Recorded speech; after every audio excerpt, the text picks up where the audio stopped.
Welcome back, everyone. I'm your host, Mitch Simpkins, and this is Wins for Widows, where you can get practical guidance from the mouth of professionals who are united in helping you get your feet back on the ground after experiencing the loss of a loved one. Together, we'll uncover the rooted question that you might be asking yourself, what now? And what should I do next? Today, I'm joined by a very pleasant, very enjoyable man. We've had some fun conversations and he's got some great background and experience, Jim Gravitt. So Jim has experience in banking, is a CPA, holds the designation of CSA, which is Certified Senior Advisor. We'll talk a lot more about that and how it relates to his work. He's the founder of Grace Financial Care, where he specializes in supporting clients with daily money management, a financial organization, and peace of mind during life's most challenging transition. So what's really cool is this is our first money manager that we've had, and I'm excited for you to learn about what that means and how that can help. Jim is a widower himself, and so he really understands what it's like to have a spouse, loss of a spouse, and the related challenges that come as a result of that. His career now was inspired by his brother's example, who cared for their mother in her later years. His personal journey and practical advice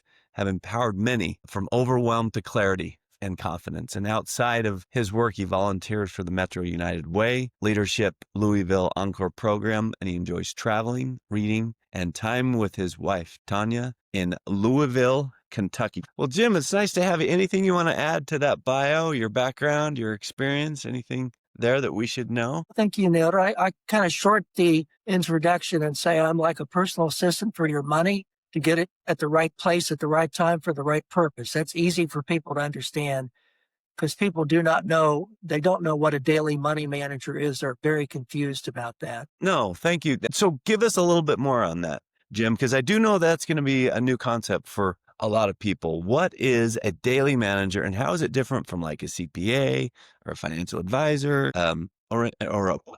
When you look at a person's financial tasks, they break down into keeping track of the bills, reconciling their accounts, and if they have a spending plan, making sure that they're staying on the spending plan. So you're a financial planner, Mitch, and what I like to say in that situation is you're the quarterback, you're setting up the strategy, but I'm part of the team. I'm down there in the trenches protecting the plan with your clients. So when your clients see you, they're going to be more organized. Maybe something has happened that since the last time you saw them that I can make you aware of. And if you make a recommendation for me to help, chances are you're going to have a much more effective and successful client relationship yourself because I'm in there doing the blocking and tackling. Does that make sense? I love it. No, I love it. And I think, I mean, as a result of this podcast, really, I've become more acquainted with what daily money managers do.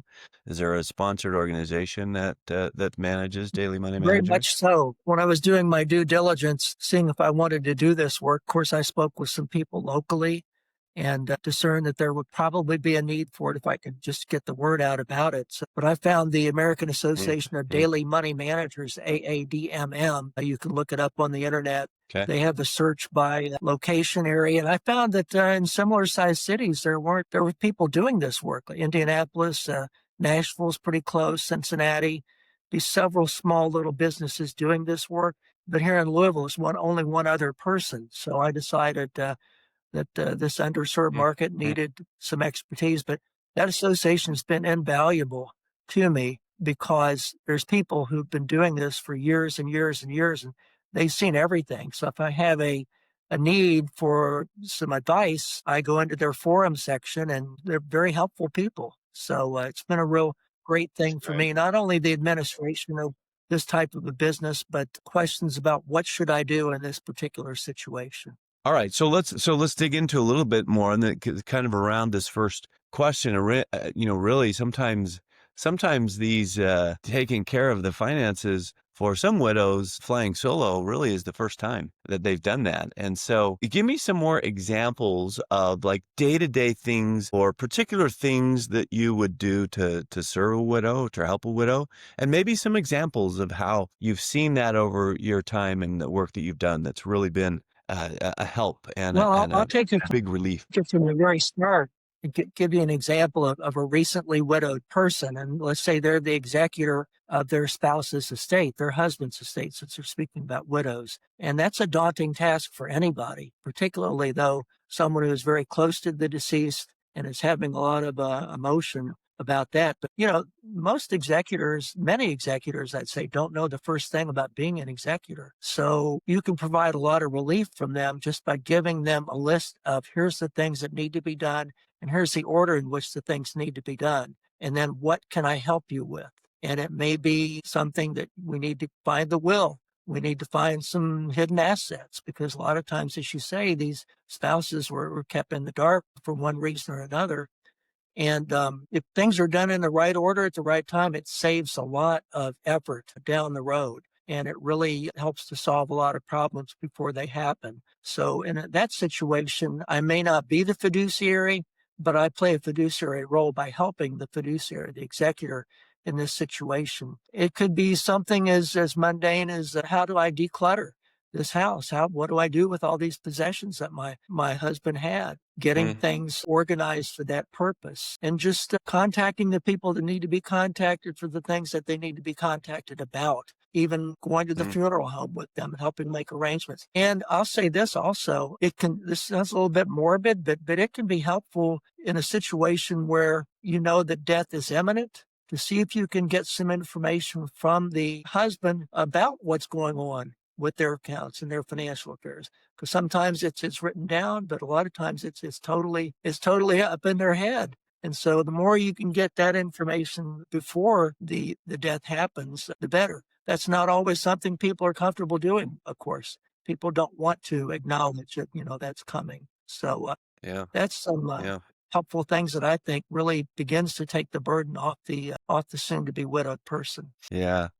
Yeah, that's often a difficult challenge that I see, and I see the result of, I see the result of not having done that sometimes and the work that's required by those who remain to work through that. So, Jim, what do you do? How do you encourage that? How do you encourage that to happen? Well, The sharing of that I guess it just important really depends information. on when they come to you. But I think you can say things like, I've done this before and I can help you if you're needing that type of help. But you can't force them to want to get that. Some want to do as much as they can themselves. Maybe they want to reduce fees or something like that. But my experience, typically, that's not the case. Typically, they're very eager to receive help and want help. They're like a proverbial deer in the headlights, unless they have been in this position before and are quite confident. But in that case, you probably wouldn't be contacted by them in the first place because they have it all lined up and ready to take care of. Yeah. Well, and building that trust obviously is super important. You and I both know that in the financial world, you're asking for some pretty delicate and pretty confidential information. And it's kind of a sacred space to be in. So tell me a little about how you establish trust and create that safe, empowering relationship, and then why personal referrals or community, maybe church groups, play such a big role in helping to get a leg up on that trust meter that Yeah. we need to Well, have the part of their. personal referrals are important. They can only go so far because you're meeting this individual for the first time and they're still not very trusting of you, even with a personal referral. So where I go is with the background checks that I've had, with the certifications that I have, with the insurance that I have. I can be bonded. I am bonded, in fact, in a situation where I'm the trustee right now. If you have those things in place before you enter into a situation where you're going to be assisting with, as you said, their most personal financial tasks, then I think you've already got a head start on earning that trust. They can see that you're not someone that, is a friend of a friend and you don't have any of that infrastructure set up behind you. But again, with the AIDMM, that's been very valuable to me, as well as the Society of Certified Senior Advisors, because you go through background checks to do that. I'm a CPA. Not every daily money manager is a CPA, but there's background checks. There's ethics we follow. There's professional standards we follow. And all that is important to someone that's going to be trusting you with the most intimate details of their financial lives.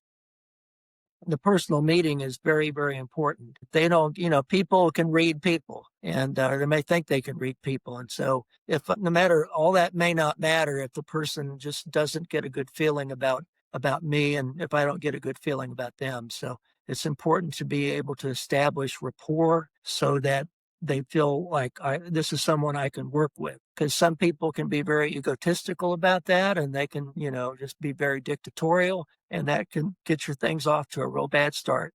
I personally have not done that, but I've heard of those situations where people have done that, and just, right out of the box, you've offended somebody, and it's over at that point. I know I've asked my clients over the years, what is it that you really want most in me? And it's trust. And the reason why they're with me most often is because they trust me. And especially with Yeah. finances, there's enough going on out there that they have to really trust it. And so you have the ability to become a successor executor as well. Is that typical of daily money managers? Do most of them do that? I haven't done a survey. You would have to go to the website to say. A rough guess would be not a majority because it requires additional insurance, for example.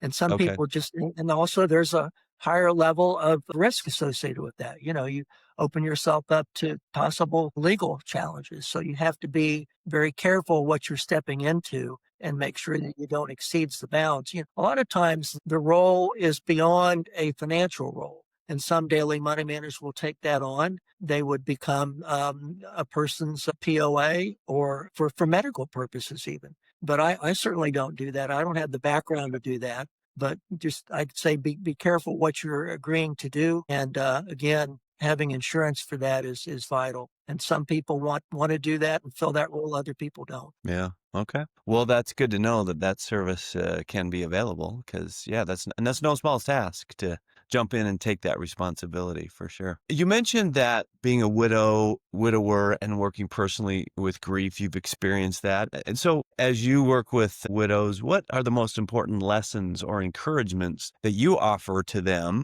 or widowers starting life on their own, and especially around confidence with money and avoiding isolation? I'm curious, and you can obviously pitch into some of your own experiences or other experiences you had. Any thoughts around that? Well, you definitely mentioned isolation, and I think that that's just common sense that you don't want to isolate yourself. So there's all the way from hospice all the way to church groups and social groups. Widows and widowers have a lot of sharing, and people who've recently been there have a lot of empathy. And so that's one of the best suggestions you can make. But also, grieving takes time, takes a lot of energy.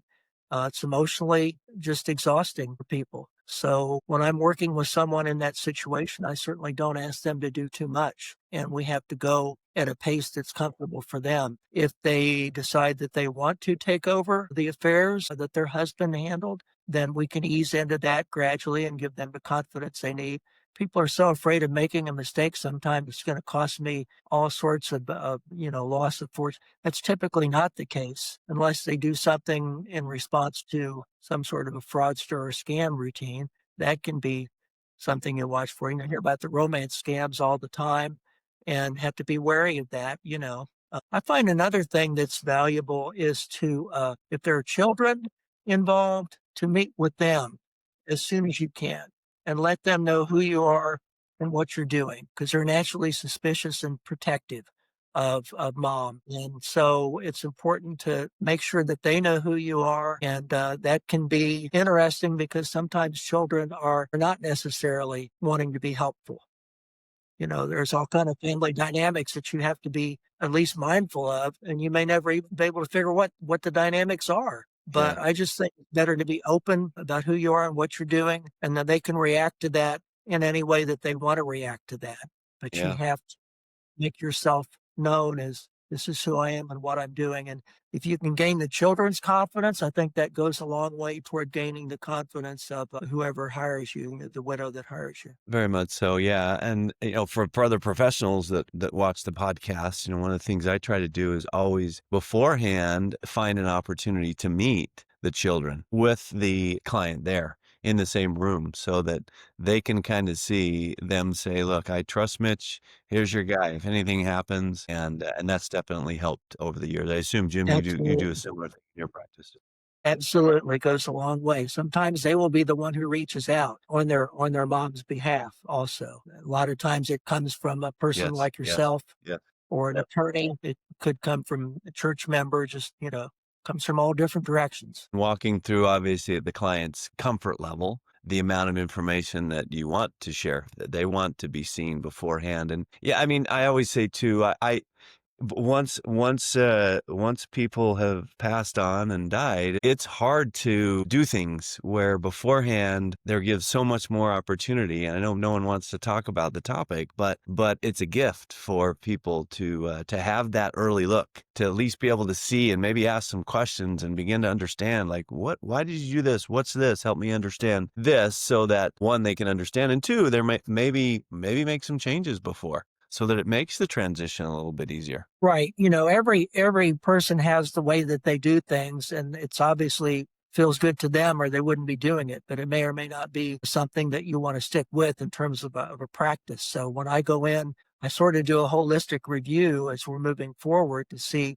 why do you have these accounts? Do you know why you have these accounts? It might have been a bank with a friend or something like that that's no longer needed. So you do what you can to simplify things and organize things so that the widow is going to not be confused by all that. You don't have to do it just the way it was done. It's in my experience anyway, it's typical that there really wasn't any cross training in the marriage. And so a lot of times just very superficial. And all that the widow knew was that there was money in their bank account when they needed to pay a bill or make a credit card charge. And I mean, that's the way it is in many families. The person who's good at it winds up doing it. Yeah, not because they want to, probably, but by default. There's never any thought given to what if I'm not here, and it's difficult because you have to, first of all, you've got to establish with the bank who you are and that you're entitled to have this information so you can reset passwords and things and be able to gain access to the accounts. That's not easy to do either. But once the executor is appointed, then that's who you go along with to take care of those matters. What do you see as some of the biggest things that you have to kinda either clear out or clean up or educate on, when it comes to managing a widow's finances? What have you uncovered there? Well, it's all over the map. Some people have gotten very organized and it's pretty simple, and other people are very disorganized and have all kind of things going on. Men a lot of times are into some things that are risky, and women may not be comfortable with that. Some men think that you know this pretty well yourself, Mitch. Some people think that they're great stock pickers and stock traders, and so they have an account that has a lot of volatility and they're okay with that. Well, gosh, I lost half my investment last month. And that's just something that the widow is not comfortable doing. So part of the reset involves, the financial planner, someone like you, meeting with the widow and seeing what is going to be comfortable for them going forward. But, it depends on their degree of computer literacy too. I've seen manual systems Mm. that you need to completely replace. The widow, there's no way she's going to do all that work that her husband was doing. She needs a simpler, more effective system so that she can feel Mm. confident that she knows what's going on and what she's doing. No, I love that. That's great. That's awesome. Thank you for sharing some of that, because that should be helpful. So fraud and scams, financial safety, and that's a big issue, especially for older widows. And there's predators out there all the time trying to target and get things. So what are some of the strategies and practical protections that you advise to stay safe from scams and frauds, and any particular situations or experiences you've had where your intervention has really made a big difference, or maybe someone else, or what you've taught has really helped to avoid a bad situation? I don't know what a big difference would be unless you have done a recovery, which is very difficult. So I try to be preventive and keep the scam from happening in the first place. So I can't say, I mean, the opportunity cost of not being protected is huge, but I can't say that I have done anything other than just monitor a person's accounts and ask them, did you really need to click on this? Did you really need to subscribe to this? And a lot of times they'll say, well, I thought I canceled that. Oh, or that's a suspicious charge. So a lot of it is educational. And there's many, many different sources of education out there. A lot of credit card companies and banks, they want to protect against it too, because that's their loss if you report it. And also say knowing what happens if you are scammed is important. You've got to know what are my most important steps. I got to freeze my credit report, have to contact my bank. I have to report it to legal authorities. And so if you do all that, then you've at least stopped the damages from occurring. But education is it's available, it's out there. And I think once they have that in mind, they can become a lot more fraud aware. And I have a client or two that does forward emails to me. I got this email. What should I do with it? And my advice is almost always going to be don't respond, providing any personal information, all the stuff that seems so obvious to you and I, but maybe not so obvious to an elderly person who's not very Yeah. computer literate. Yeah. Well, and I think it's important. I had a client years ago who got a call from his credit card company or someone that sounded like they were and asked for his personal information, him just thinking that he was giving it to a legal representative. Turns out it wasn't a legal representative. It was a fraud, and that group went into his bank account and took some money back to the bank, and the bank asked him, "Did you voluntarily give this information?" And when he said yes, this particular bank, and I don't think this is true of all banks, but this particular bank opted not to refund his money. So you do have to be really careful. It's terrible. I was going to say it's So an sad. ongoing battle, and there's new schemes happening every day, and you have to continually educate and monitor yourself so that you'll be aware of You those do. things. But just a good, You healthy, do. And natural suspicion. yes, for sure. And if someone's calling you then and wanting information, say, you know what, I'll have to call back. And then when you call back, you go back to a statement or something that you know is certified, bona fide, the exact number, and then call that number back and ask if this information was needed. So usually it's on the inbound that's That's the right. trouble, right? So last thing, widows and widowers, you've worked with both. What difference have you seen in financial roles and how that affects that transition? And are there any special strategies that you've used to help women in particular move from that overwhelm feeling back to clarity and confidence? Well, I'm going to say this, and it may not be politically correct, but my experience, women like to have teams of women. So they'll have a woman attorney, a lot of times a woman financial planner, and that even goes to daily money managers. And you have to respect that. If they feel more comfortable working with people who have that kind of empathy because they've been a spouse in the same position that they are in, you have to just acknowledge that and go with that. As far as how they have different needs, I would think it's a situation by situation basis. You can't assume that just because the woman has been widowed that they're all not knowledgeable.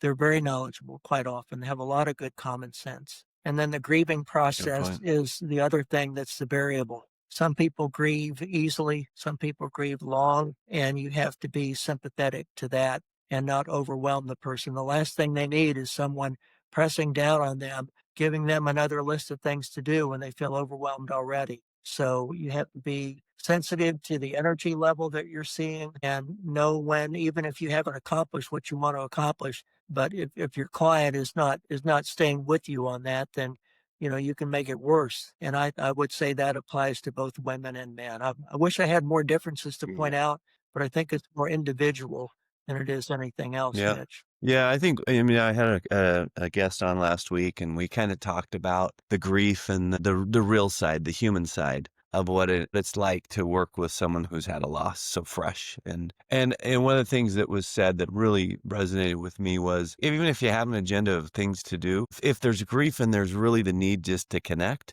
throw the agenda away and talk and ask, tell me about your partner. What was he like? What did you love? What do you miss? And just really kind of be there just to be more of that emotional support and not think you always have to get it done. We're very, as financial people, usually pretty task oriented. And that was a really good Absolutely. lesson for me that says maybe sometimes you just got to step back and listen. Yeah, that was well said, Mitch. That's very true. I agree with that. Yeah.